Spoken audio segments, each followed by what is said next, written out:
Oke, alotnya mencari pemimpin yang bisa mendulang suara. Kurang lebih itu tema kita pagi hari ini. Kita akan langsung diskusikan hal ini bersama dengan dua orang narasumber yang sudah bergabung bersama kami di studio. Saya akan perkenalkan, ada analis politik Universitas Paramadina, ada Mas Khairul Umam. Selamat pagi, Mas Umam. Terima kasih sudah hadir. Ya, di sebelah Mas Umam juga sudah hadir. Ini ada analis politik UIN Syarif Hidayatullah Jakarta, ada Bang Adi Prayetno. Selamat pagi, Mas Adi. Pagi sehat kita, ya? pagi Mas Bayu. Oke, salam sehat untuk semuanya. Mungkin pertama gini dulu ya, karena tema yang kita usung adalah mencari pemimpin, alotnya mencari pemimpin yang mendulang suara. Nah, kalau bicara konteksnya alot ini, kenapa kok alot? Itu satu pertanyaan saya ya. Kenapa belum diumumkan? Apakah memang karena kalau kita lihat saat ini PDIP sebagai partai pemenang pemilu belum mengumumkan siapa capres yang akan diusung, atau ada faktor lain, Mas Adi?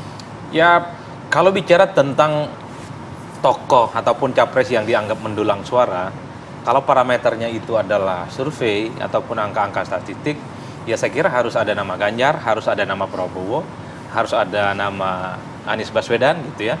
Di bawahnya itu ada Ridwan Kamil, ada Sandiaga Uno, dan seterusnya dan seterusnya. Kalau kita mengamini bahwa survei itu adalah sebagai representasi dari suara rakyat yang bernyut dari bawah, mestinya ini adalah suara Tuhan yang mestinya ditangkap oleh partai politik. Cuman kan problemnya di 2024 ini, anasir-anasir yang terkait dengan suara Tuhan, anasir-anasir terkait dengan angka-angka statistik survei, itu dihadap-hadapkan bagaimana dengan kuasa elit yang ada di partai.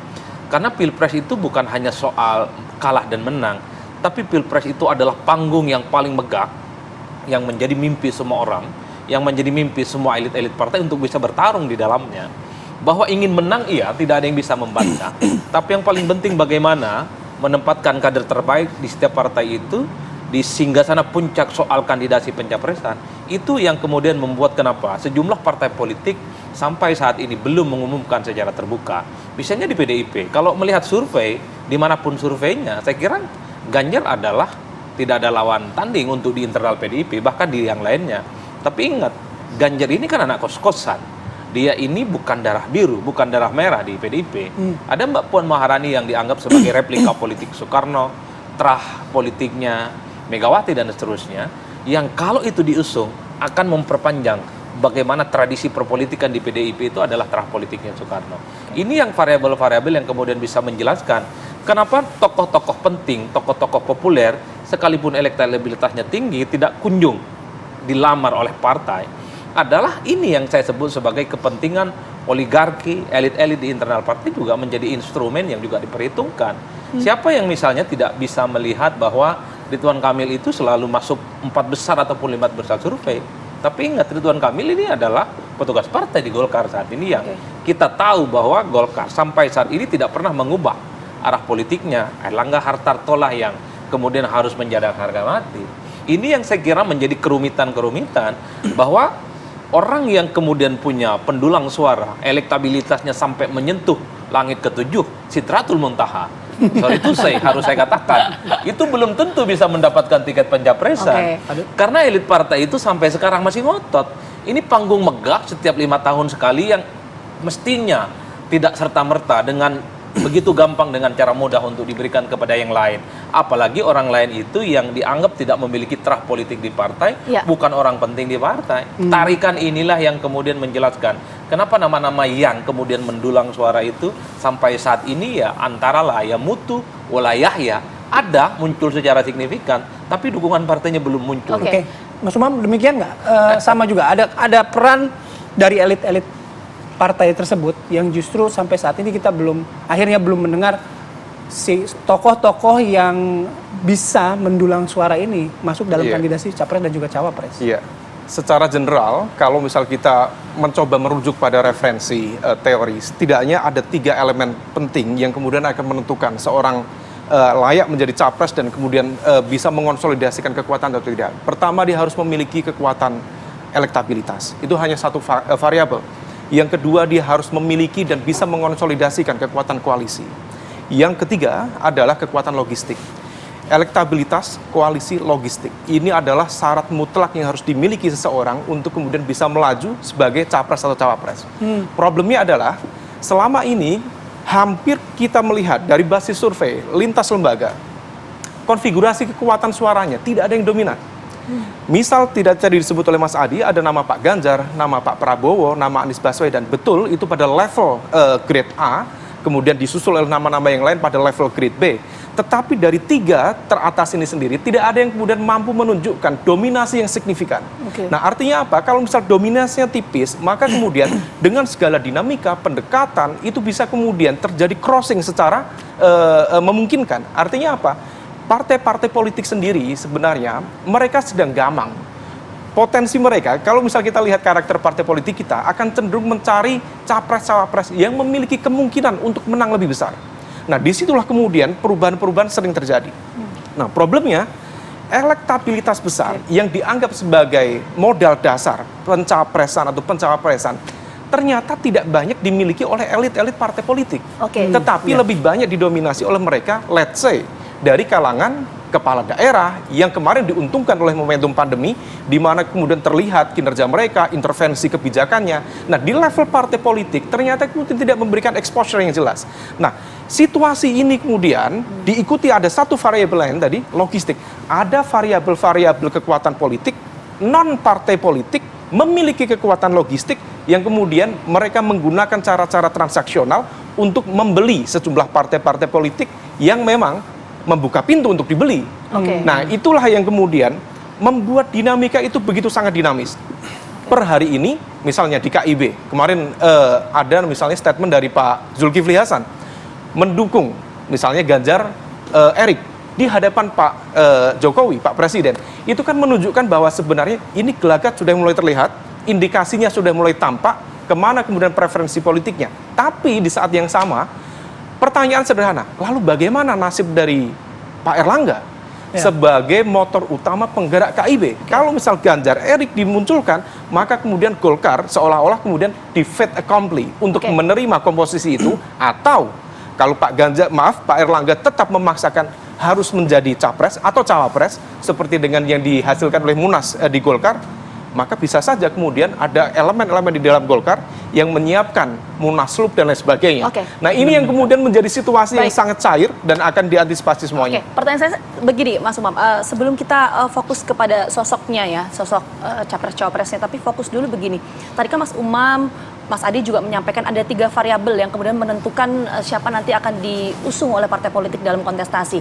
Nah, apakah sejauh ini langkah partai politik belum mengumumkan siapa capres-cawapresnya itu, apakah memang karena belum ada figur yang bisa memenuhi kualifikasi 3 variabel tadi, atau memang saat ini partai politik tengah menunggu sikap dari PDIP untuk mengusung siapa di Pilpres nanti? Ada elemen-elemen koalisi yang memang sudah menunjukkan kesiapan dari aspek capres. Let's say dari koalisi perubahan, dari Demokrat, kemudian Nasdem, kemudian PKS, tampaknya sudah tidak ada perdebatan tentang siapa nama capresnya. Tentu dalam konteks itu adalah Anies Baswedan. Perdebatan sengitnya adalah siapa cawapres yang mendampingi. Karena itu tarik ulurnya dan negosiasinya ada di situ. Tapi betul Mbak, kalau misal tadi Mbak Vita menanyakan tentang bagaimana kemudian komposisi di koalisi lain, kita melihat ada kegamangan cukup serius. Itulah kenapa per hari ini KIB sendiri belum mengumumkan siapa komposisi pasangan capres-cawapresnya, karena memang keputusan langkah strategisnya masih tersandra oleh keputusan PDIP. Karena bagaimanapun juga ini sudah menjadi mafhum nas ya. Semua orang sudah tahu bahwa KIB quote by quote dipersiapkan sebagai sebuah skoci kekuatan politik koalisi untuk memberikan ruang kepada Pak Ganjar jika PDIP tidak mencalonkan Pak Ganjar. Tapi pertanyaannya, beranikah kemudian KIB untuk berhadapan-hadapan dengan PDIP jika betul PDIP kemudian tidak mencalonkan Ganjar Pranowo? Rasanya per hari ini ada ketidakpastian dan ada kegamangan di teman-teman KIB sehingga masih melihat ini sebenarnya arah dari PDIP seperti apa? Ya, sebenarnya kalau kita bicara ini objektifnya ya, kalau bicara soal gambang atau tidaknya ya sebenarnya sampai saat ini partai politik belum ada satupun loh Mas Umam yang mengumumkan capres-capres termasuk Pak Ganjar, termasuk dari koalisi Indonesia Kebangkitan Indonesia Raya, Caimin dengan Pak Prabowo sama-sama juga menunjukkan ego politiknya, merasa layak untuk menjadi capres, meskipun konon Caimin sebenarnya sudah siap, sudah legowo untuk menjadi cawapresnya Pak Prabowo. Tapi Pak Prabowo sendiri masih menimbang-nimbang. Sepertinya ini kok kurang begitu mendongkrak elektabilitas dan mengantarkan kepada kemenangan di 2024 mendatang. Baik. Saya ke Mas Adi. Mas Adi, dari apa yang sudah didiskusikan sebelumnya, ada gap ya antara keputusan elit politik kemudian dengan elektabilitas kader-kadernya di bawah. intinya nanti akan merujuk pada gini, akan dipaksa untuk menuju pada sebuah titik temu. Titik temunya di mana, Mas, kalau kayak gini? Ya, titik temunya adalah semua partai itu diuntungkan. Satu, bahwa jagoan yang mereka usung itu relatif akan memenangkan pertarungan. Jadi partai-partai ini pastinya akan berkompromi bahwa calon yang mereka usung akan memenangkan pertarungan. Itu tidak bisa dibantah.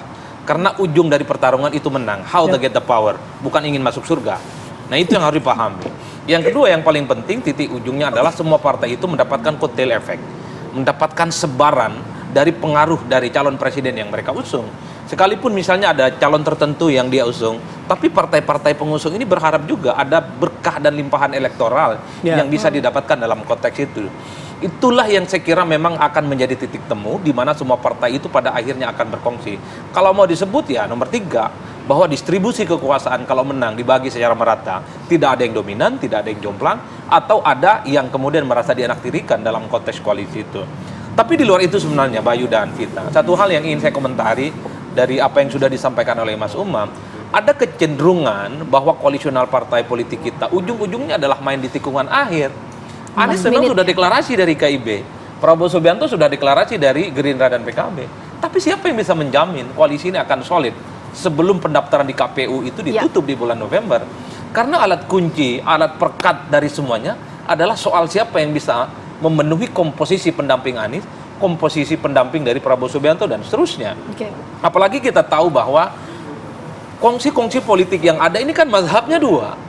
Ada satu mazhab yang memang dia tentukan dulu siapa pengantinnya tanpa harus tahu apakah ornamen-ornamen pendukungnya seperti partai pendukung itu belakangan.